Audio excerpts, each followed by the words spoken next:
नमस्कार। आज हम पढ़ेंगे बिहारी के पद। प्रस्तुत पद्यांश हमारी हिंदी की पाठ्यपुस्तक मध्यकालीन काव्य कुंज से लिया गया है, जिसके रचयिता कवि बिहारी जी हैं। यह पद्यांश बिहारी जी की एकमात्र रचना बिहारी सतसई से उद्धृत है। मेरी भव बाधा हरो राधा नागरी सोई, जातन की झाई पर श्यामु हरिद्युति होई। प्रसंग में लिखेंगे हम। प्रस्तुत पद्यांश हमारी हिंदी की पाठ्यपुस्तक मध्यकालीन काव्य कुंज से लिया गया है, जिसके रचयिता कवि बिहारी जी। यह दोहा कवि बिहारी जी की प्रमुख रचना बिहारी सतसई से रचित है। इसमें इस दोहे को बिहारी जी ने मंगलाचरण के रूप में प्रस्तुत किया है। इसमें राधा जी की स्तुति करते हुए बिहारी जी कह रहे हैं। अब हमें व्याख्या लिखनी है इसकी।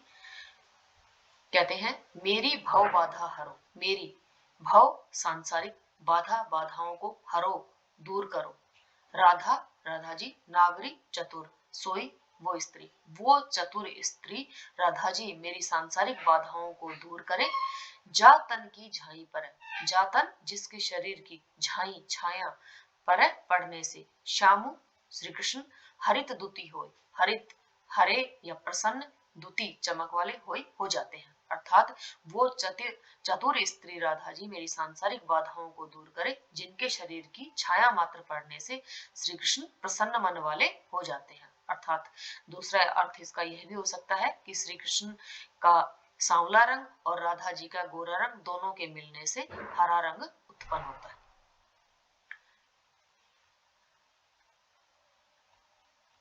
दूसरी व्याख्या है, कौन भांति रही है बिरदु, अब देखी वे मुरारी, बीधे मोसो आई के गीधे गीधई तारी। प्रस्तुत पद्यांश में बिहारी जी ने प्रभु राम से विनती की है कि आप मेरा उद्धार करते हो या नहीं करते हो, इसके बारे में मुझे अब ये देखना है। कहते हैं, कौन भांति रही है बिरदु। कौन भांति किस प्रकार से रही है, रह सकती है। बिरदु यश, कि तुम्हारा जो ये यश या कीर्ति बनी हुई है अपने भक्त लोगों का उद्धार करने की, वो कहते हैं कि अब देखी वे मुरारी, अब देखी वे देखूंगा मुरारी राम, कि हे प्रभु राम, मुझे अब यह देखना है कि आपका जो यह यश बना हुआ है कि आप अपने भक्त लोगों का उद्धार करने वाले हैं, यह किस प्रकार से बना रह सकता है। क्यों कहते हैं, बीधे मोसो आई के, बीधे बंधे हो, मोसो मुझसे, आई के आकर के, कि इस बार आप मुझसे आकर के बंधे हो, अर्थात इस बार आपका पाला मुझ जैसे पापी से पड़ा है। और कहते हैं, गीधे गीधई तारी, गीधे उद्धार किया है, गीधई गिद्ध इत्यादि का, कौन से गिद्ध का, संपत्ति इत्यादि गिद्ध का तारे उद्धार किया है। क्योंकि अब तक तो आपने संपत्ति इत्यादि गिद्ध का ही उद्धार किया है, लेकिन अब की बार आपका पाला मुझ जैसे पापी से पड़ा है। तो अगर आप मेरा उद्धार करते हैं तो मैं समझूंगा कि आप वास्तव में अपने भक्त लोगों का उद्धार करने वाले। अगली व्याख्या है, जगतु जनायो जिहि सकलु, सो हरि जान्यो नाही, जो आखिनु सब देखिए देखिए आखि न देखी जाही। इसमें प्रभु राम के बारे में कहते हैं बिहारी जी कि वो प्रभु ही हमें इस सब कुछ संसार का ज्ञान कराने वाले हैं। इसी संबंध में बता रहे हैं, जगतु जनायो जिहि सकलु, जगतु जगत के बारे में, जनायो बताया है या ज्ञान करवाया है, जिहि जिसने, सकलु संपूर्ण, कि जिस प्रभु ने हमें इस संपूर्ण संसार का ज्ञान करवाया है, सो हरि जान्यो नाही, सो उसी हरि प्रभु को जान्यो नाही, हम नहीं जानते हैं। कि जिस प्रभु ने हमें इस संसार के बारे में बतलाया, उसी प्रभु को ही हम नहीं जान पाते हैं। और प्रभु को ठीक उसी प्रकार से ही नहीं जान पा रहे हैं जैसे जो आखिनु सब देखिए, जो जिस प्रकार से आखिनु आंखें सब देखिए, सब कुछ देख सकती हैं, आंखें न देखी जाही, लेकिन आंखें स्वयं आंखें न अपनी आंखों को ही न देखी जाही, नहीं देख पाती है। कि जिस प्रकार से इन आंखों से हम सब कुछ देख सकते हैं, परंतु हमारी आंखें खुद को ही नहीं देख पाती हैं, ठीक उसी प्रकार से जिस प्रभु राम ने हमें इस सारे संसार का ज्ञान करवाया है, लेकिन हम उस प्रभु को ही नहीं जान पाते। अगली व्याख्या है, दीर्घ सांस न ले ही दुख, सुख साही न भूली, दई दई क्यों करते करतु है, दई दई सु कबूली।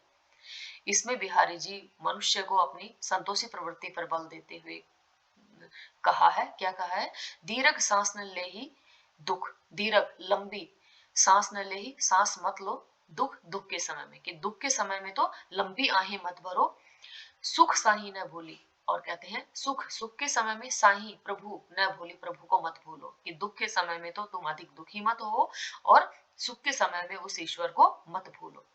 दई दई क्यों करतू है, और कहते हैं कि तुम दीन व्यक्ति की तरह, गरीब व्यक्ति की तरह दई दई, कि मुझे ये दे दो, मुझे ये दे दो, इस तरह से क्यों करतू है, किस लिए करते हो। दई दई सु कबूली, दई दई कि जो कुछ प्रभु ने तुम्हें दिया है, सु अच्छी प्रकार से, कबूली स्वीकार करो, कि प्रभु ने तुम्हें जो कुछ दिया है तुम उसी को अच्छी प्रकार से स्वीकार करो। अर्थात मनुष्य को संतोषी प्रवृत्ति पर बल देने के लिए कहा है इसमें बिहारी जी ने, कि मनुष्य को हमेशा संतुष्ट रहना चाहिए, जो कुछ ईश्वर ने दिया है उसे स्वीकार करना चाहिए। अगली व्याख्या है, बंधु भय का दीन के को तार्यो रघुराई, टूठे टूठे फिरत हो झूठे बिरद कहाई। इसमें बिहारी जी कहते हैं कि बंधु भय का दीन के, ईश्वर को ही उपालम देते हुए इसमें कह रहे हैं कि आप अपने भक्त लोगों के सहायक हो या नहीं हो, इसके बारे में बता रहे हैं। बंधु भय का दीन के कहते हैं कि आप बंधु सखा भय का किसके हुए हो, दीन गरीब व्यक्ति के, कि आप कौन से गरीब व्यक्ति के सखा हुए हो। को तार्यो रघुराई, और कहते हैं को तार्यो किसका उद्धार किया है, रघुराई राम की, हे राम आपने कौन से गरीब व्यक्ति का उद्धार किया है। टूठे टूठे फिरत हो, टूठे टूठे अकड़े अकड़े, फिरत हो फिरते हो, झूठे बिरद कहाई, झूठे बिरद यश के कहाई कहने के कारण से, कि आप तो अपने इस झूठे यश के कारण से ही अकड़े अकड़े फिरते हो, कि आप गरीब लोगों का उद्धार करने वाले हो। लेकिन कहते हैं कि आज तक ऐसा कौन सा गरीब है जिसको आपने उद्धार कर दिया है। अर्थात मैं तो इस बात को तब मानूंगा जब आप मेरा उद्धार करो।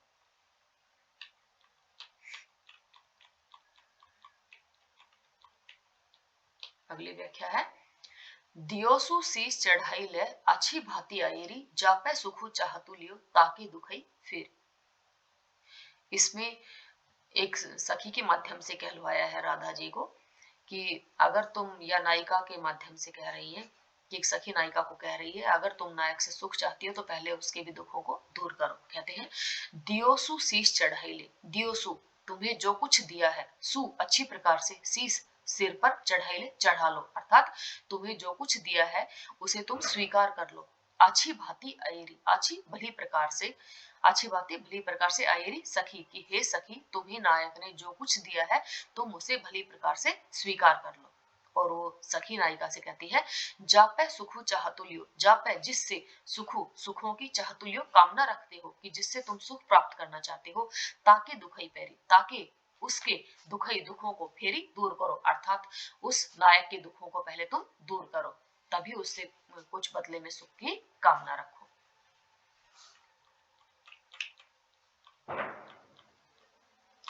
अगली व्याख्या है, या अनुरागी चित्त की गति समझे नहीं कोई, जो जो बूढ़ है श्याम रंग त्यों त्यों उज्ज्वलु होय। इसमें प्रेमी हृदय की गति के बारे में बतलाया गया है। बिहारी जी कहते हैं, या अनुरागी चित्त की, या इस अनुरागी प्रेमी चित्त हृदय की गति चाल को समझे समझता नहीं कोई, कोई भी, कि इस प्रेमी हृदय की चाल को कोई भी नहीं समझता है। जो जो बूढ़ है श्याम रंग, जो जो जिस जिस प्रकार से बूढ़ है डूबता जाता है, श्याम रंग सांवले रंग में या काले रंग में, त्यों त्यों उज्ज्वल हो, त्यों त्यों वैसे वैसे ही उज्ज्वल हो, साफ होता जाता है। अर्थात इसके दो अर्थ हो सकते हैं। दूसरा अर्थ इसका यह है कि भगवान श्री कृष्ण के प्रेम में जिस प्रकार से राधा जी डूबती जाती है, वैसे वैसे ही उनका रंग उज्जवल होता जाता है। अगला पद है, जप माला छापे तिलक सरन एको कामु, मन काचे नाचे वृथा साचे राचे राम। इसमें मनुष्य को जो बाह्य आडंबर है उन पर बल न देने के लिए बिहारी जी कहते हैं कि हमें बाह्य आडंबरों इत्यादि का दिखावा करना व्यर्थ है। कहते हैं जप माला, माला जपने से, छापे छापा लगाने से, तिलक टीका लगाने से, सरन एको कामु, सरन संपूर्ण नहीं हो सकता है, एको कामु एक भी काम, कि अगर हम माला जपेंगे, शरीर पर छापा लगाएंगे या तिलक लगाएंगे तो उससे हमारे एक भी सांसारिक कार्य पूरे नहीं हो सकते हैं। कहते हैं मन कांचे नाचे वृथा, कि हमारा मन जो है वो कैसा है, कांचे कच्चा है अर्थात चंचल है, नाचे वृथा और यह नाचे नाचता रहता है, वृथा व्यर्थ में ही, बेकार में ही, और यह सांसारिक कामों में पड़ करके व्यर्थ ही चक्कर काटता रहता है। साचे राचे राम, जबकि साचे सच्चाई तो यह है कि राचे प्रसन्न होता है, रामो राम का नाम लेने से ही मन हमारा प्रसन्न हो सकता है, बाकी सारे काम व्यर्थ हैं, भई आडंबर करना व्यर्थ है, इनसे हमारे कोई भी कार्य संपूर्ण नहीं हो सकते। अगला पद है घरु घरु डोलत दीन भय, जनु जनु जास्ती जाई, दिए लोभ चश्मा चखनु, लघु पुनि बड़ो लखाई। इसमें व्यक्ति की आदत के बारे में बतलाया गया है कि हमारी आंखों पर लोभ रूपी चश्मे होने के कारण से हमें दूसरा व्यक्ति ज्यादा बड़ा दिखाई देता है। इसी के बारे में बिहारी जी कह रहे हैं घरु घरु डोलत दीन है, घरु घरु घर घर डोलत घूमते हो, दीन है दीन बन करके, और जनु जनु जास्तु जाई, जनु जनु प्रत्येक लोगों से जास्तु जाई जा करके, जाई का अर्थ जा करके, और जास्तु याचना करता रहता है कि घर घर जो मनुष्य दीन बन करके, दुखी बन करके या गरीब बन करके जाता है और प्रत्येक लोगों से कुछ ना कुछ याचना करता है, मांगता रहता है, और यह सब किस कारण से करता है इसके बारे में बताते हैं। दिए लोभ चश्मा चखनु, दिए दिए हैं लोभ, लोभ रूपी चश्मा, चश्मे, चखनु आंखों के ऊपर, क्योंकि उसकी आंखों के ऊपर लोभ रूपी चश्मे लगे हुए हैं, जिस कारण से लघु पुनि बड़ो लखाई, लघु छोटा व्यक्ति भी पुनि फिर से बड़ो लिखाई बड़ा दिखाई देता है, अर्थात उससे अधिक धनवान उसको दिखाई देता है। और ये सब किस कारण से है, क्योंकि उस मनुष्य की आंखों पर लोभ रूपी चश्मे लगे हुए हैं, इस कारण से उसको अपने से गरीब व्यक्ति भी अधिक धनवान दिखाई देता है।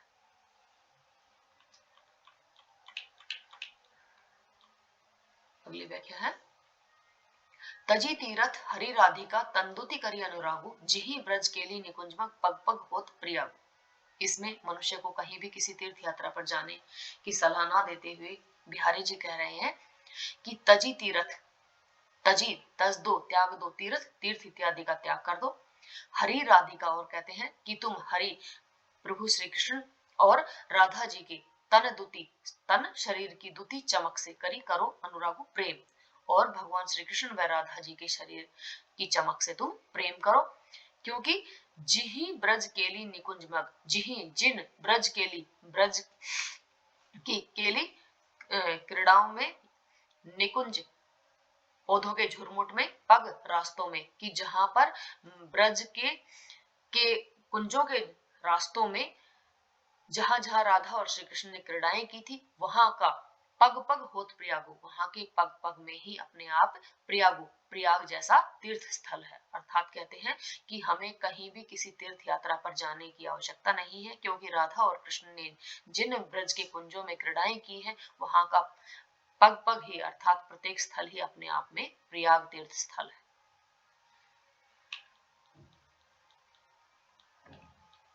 अगली व्याख्या है कब को टेरतु दीन रट, होत न श्याम सहाई, तुमहू लागी जगत गुरु, जग नायक जग बाई।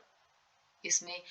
बिहारी जी प्रभु से विनती कर रहे हैं कि हे प्रभु, आप भी मेरे सहायक नहीं हो रहे हो, क्योंकि आपको भी शायद इस संसार की हवा लग गई है। कहते हैं कब को टेरतु दीन रट, कब को किस समय से, टेरतु पुकार रहा हूं, दीन रट दीन स्वर में, कि मैं कब से आपको दीन स्वर में आवाज लगा रहा हूं, लेकिन कहते हैं होत न श्याम सहाय, होत न नहीं हो रहे हैं श्याम श्री कृष्ण सहाय सहायक, लेकिन आप मेरी सहायता नहीं कर रहे हैं, आप मेरे सहायक नहीं हो रहे हैं।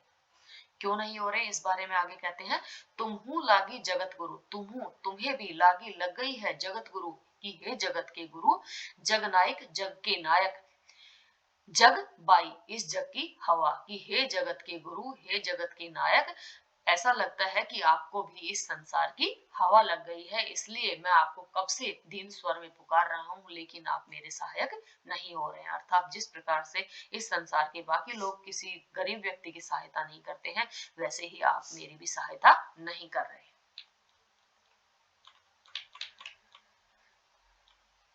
अगली व्याख्या है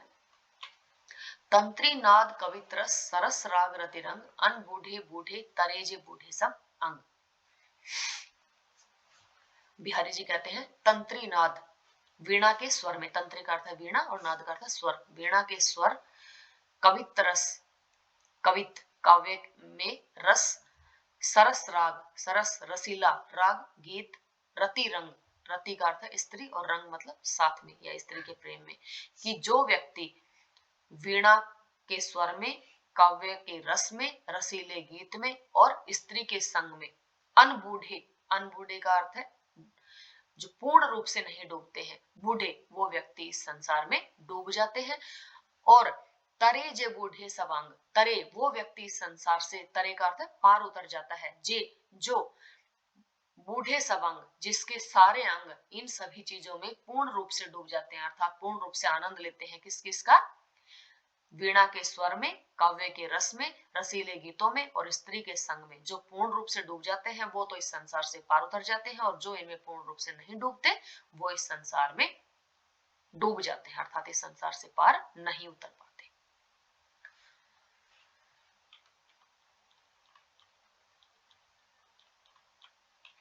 अगली व्याख्या है,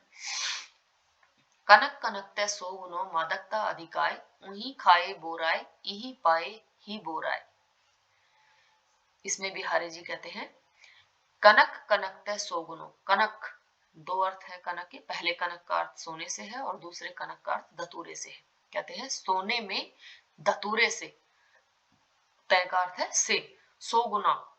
गुना मादकता नशा, अधिकार अधिक होता है। सोने में धतूरे से 100 गुना अधिक नशा होता है। किस लिए होता है, उही खाए बोराए, उही उसको तो, किसको, धतूरे को तो, खाए खाने से ही, बोराए पागल हो जाता है, कि जो व्यक्ति धतूरा खाता है तो वो तो धतूरा खाने से पागल हो जाता है। जबकि कहते हैं इही पाए ही बोराए, इही का अर्थ क्या है, सोने को, कि इसको तो पाए पाने मात्र से ही बोराए व्यक्ति पागल हो जाता है, अर्थात सोने में या धन में इतना अधिक नशा है कि इसको तो सिर्फ पाने मात्र से ही व्यक्ति को नशा चढ़ जाता है, वो उन्मत्त हो जाता है। अगली व्याख्या है, स्वार्थु सुकृत ने श्रमु वृथा, देखी विहंग विचारी, बाक पराए पानी परी, तू पंछिनु ने मारी। इस दोहे के दो अर्थ हैं। पहला अर्थ तो क्या है, स्वार्थु सुकृत ने, दूसरी पंक्ति का अर्थ देखेंगे पहले, बाक अर्थात बाज को संबोधित करके बिहारी जी इसमें कह रहे हैं कि हे बाज पक्षी, पराए पानी परी, पराए दूसरों के, पानी परी हाथों में पड़ करके, तू पंछिनु न मारी, तू पंछिनु का अर्थ क्या है, पक्षियों को, न मारी मत मार, क्योंकि इससे क्या होगा, स्वार्थु न तो तुम्हारा कोई स्वार्थ सिद्ध होगा, सुकृत न और न ही यह कोई अच्छा कार्य है, श्रमो वृथा और इस पर जो तुम श्रम करोगे वो भी तुम्हारा क्या है, वृथा व्यर्थ है, बेकार है। देखी देखो विहंग पक्षी विचारी, विचार करके, कि हे बाज पक्षी तुम जरा विचार करके देखो कि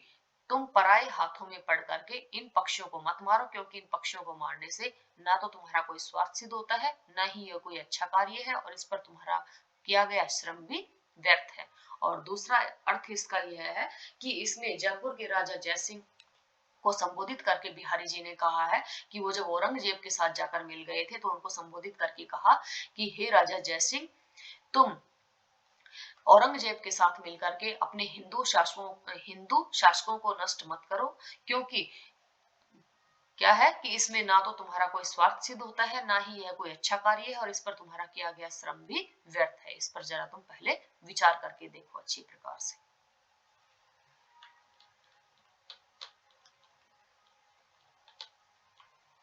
अगली व्याख्या है, नर की अरुणल नेर की गति एक कर जोय, जेतो नीचो वह चले तेतो ऊंचो होय। इसमें मनुष्य की और नल के पानी की दोनों की एक समान स्थिति बतलाई गई है। तो इसके बारे में कहते हैं कि नर की मनुष्य की, अरु और नल नीर, नल के, नीर की पानी की, गति चाल एक करी जो एक समान होती है। किस किस की, मनुष्य की और नल के पानी की चाल एक समान होती है। जैसे कहते हैं जेतो नीचे वह चले, जेतो जितना, नीचा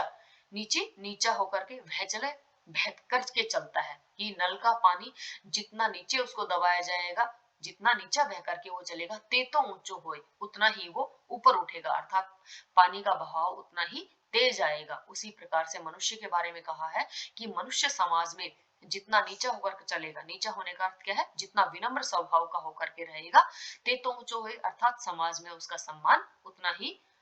बढ़ता जाएगा।